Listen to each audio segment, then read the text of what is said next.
In this collection of videos, we're thinking through how we understand and perhaps misunderstand the whole notion of salvation.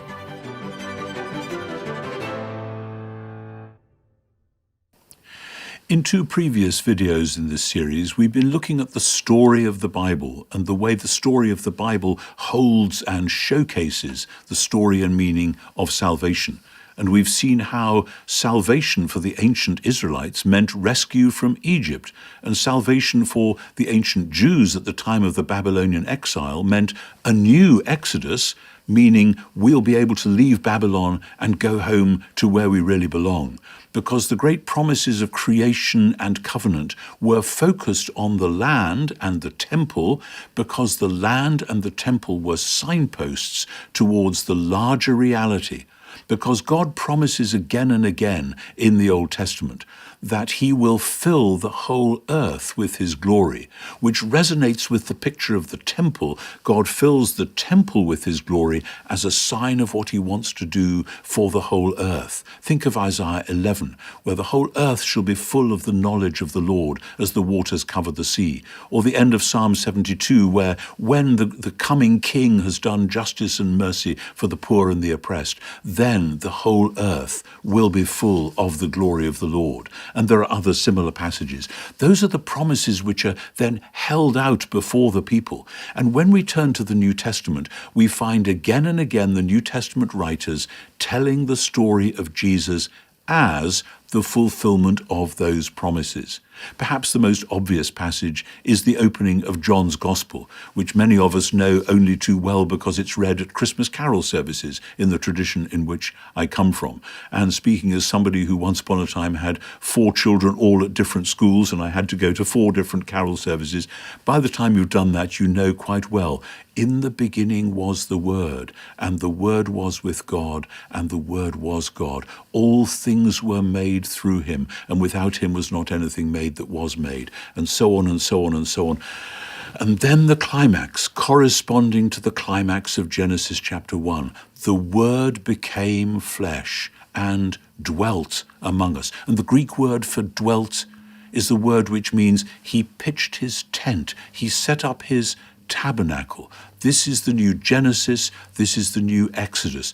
Jesus is the place where and the means by which all those purposes of God have suddenly found their yes. As Paul says in 2 Corinthians, all the promises of God find their yes in him. And those purposes of creation, of covenant, of new creation and now new covenant, find their yes in Jesus. And the story which John's Gospel tells is a story of Jesus as himself, the true temple. He speaks, says John, of the temple of his body, all the way through to where Jesus then, in his last meal with his disciples, speaks about the indwelling of God's Holy Spirit as the promise to them. They will be heaven and earth people. They will be image bearers. They will be, in other words, rescued from everything which has stopped them being the human beings they were made to be. And they will be enabled to be God's new people for his new creation.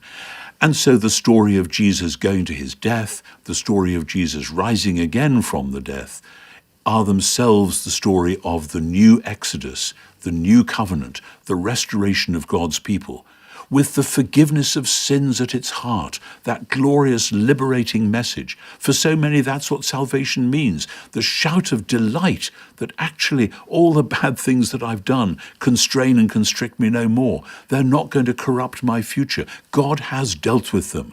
And the story of Matthew, Mark, Luke, and John is a story of how God has done that in and through Jesus. This is where it's all going. Not, therefore, that we should then be taken away from the world, but that we should be God's people in and for the world. Jesus says in John chapter 20, "Receive the Holy Spirit, as the Father has sent me, so I send you." In other words, just as Jesus in John's Gospel is the place where the new temple is set up, the place where the new covenant is happening, so by the Spirit, Jesus' followers are to be new covenant people, new creation in themselves and the means of new creation in God's world. Not that it's simply all downhill from there, as though all the people of God have to do from the day of Pentecost onwards is just to do as they're told, and the world will steadily turn more and more into utopia, because this is the foretaste of something yet to come, which we see in Revelation 21 and 22, the ultimate new heavens and new earth. Because between the time of Jesus and the gift of the Holy Spirit and the second coming of Jesus to put all things right, the church is to be for the world what Jesus was for Israel, which, alas, and we often wish it weren't thus, means suffering, means persecution, means martyrdom. We see in the early Christian writings, think of a book like 1 Peter, that some early Christians are worried about this. Surely, if we are Jesus' people, we oughtn't now to be facing any problems. If Jesus has dealt with sin and death themselves, why can't we just have an easy life of it? And the answer comes no. The way to God's future is the same way as it was for Jesus. Jesus says, if anyone will come after me, they must deny themselves and take up their cross and be prepared to lose their life in order to save it. That is the way forward. It's the way it's always been. We see that going on in the book we call the Acts of the Apostles. And so the epistles in the New Testament focus particularly on the church as the new temple. Think of the letter to the Ephesians. The church is the place where God himself comes to dwell by the Spirit, so that out of the previously divided humanity, Jews over here, Gentiles over there, God is making one new thing. And in Ephesians we have the promise in chapter 1 that God's overall purpose always was to unite everything in heaven and on earth in Jesus, in the Messiah. And then in chapter 2, we see that this purpose was meant to flow out into the uniting of the human race in one single worshipping family, so that they become a body which grows, says Paul, into a holy temple in the Lord, in whom, he says to the puzzled people in the Western Turkey of his day, in whom you too are built into it, for a dwelling place of God in the Spirit. This is what it means that God was to come and dwell in and with his people, as a sign and pointer towards that ultimate reality where the dwelling of God will be with humans, so that the church itself is designed to be, and this is where the story takes us to where we are now.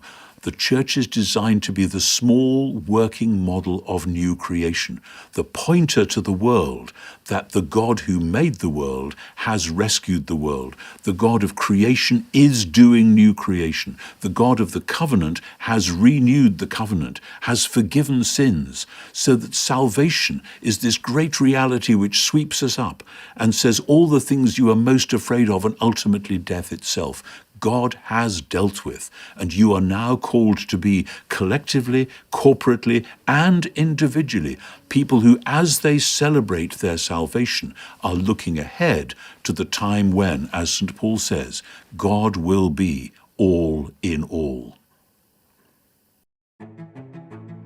We have several videos in this series on the whole meaning of salvation. Please feel free to click the link to follow and watch the next one.